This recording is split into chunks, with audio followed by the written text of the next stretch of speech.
আসসালামু আলাইকুম ওয়া রাহমাতুল্লাহি ওয়া বারাকাতুহু।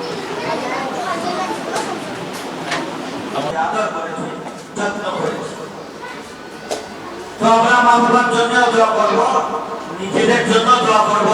আল্লাহ তাআলা যাতে আমাদেরকে কবুল করেন। সকলে বলি আল্লাহুম্মা আমিন।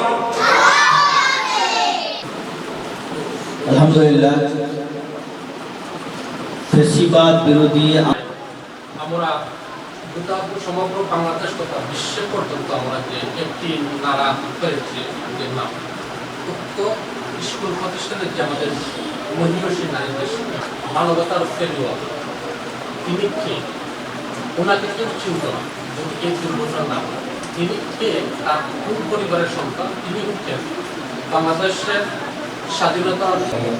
إنك حميد اللهم أنت السلام ومنك السلام تبارك ربنا وتعاليك يا ذا الجلال والإكرام ربنا ظلمنا أنفسنا ফাইলস্টোন স্কুলের ছাত্র ছাত্রী অভিভাবক শিক্ষক শিক্ষিকা আয় আল্লাহ কর্মচারী আয় আল্লাহ পথি যারা সেদিন শাহাদাত বরণ করেছে নেই, কারো পা নেই, কারো পা জ্বলে গেছে, কারো দোনোটা হাতই জ্বলে গেছে, কারো দোনোটা পা জ্বলে গেছে।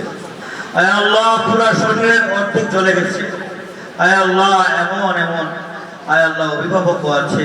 মাফ করে দিন। সুবহানাল্লাহ।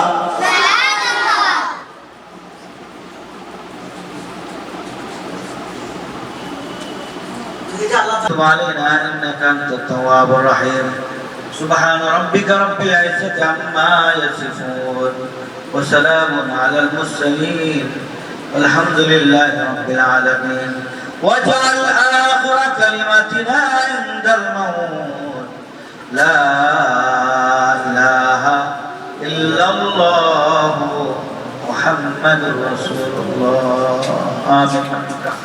ألا إنه بكل شيء محيط صدق الله المولانا العظيم.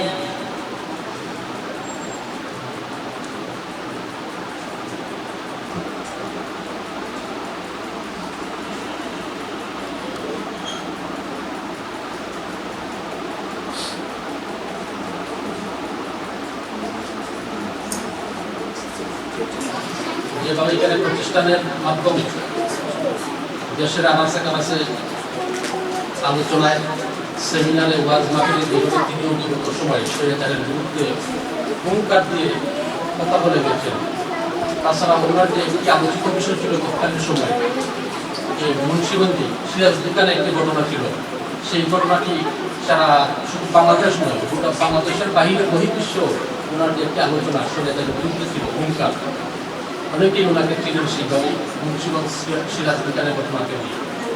তো আমরা স্বৈরাচার আন্দোলনের বিরুদ্ধে বিগত 2011 সাল থেকে আমরা শুরু করেছিলাম স্বৈরাচার বিরোধী আন্দোলন।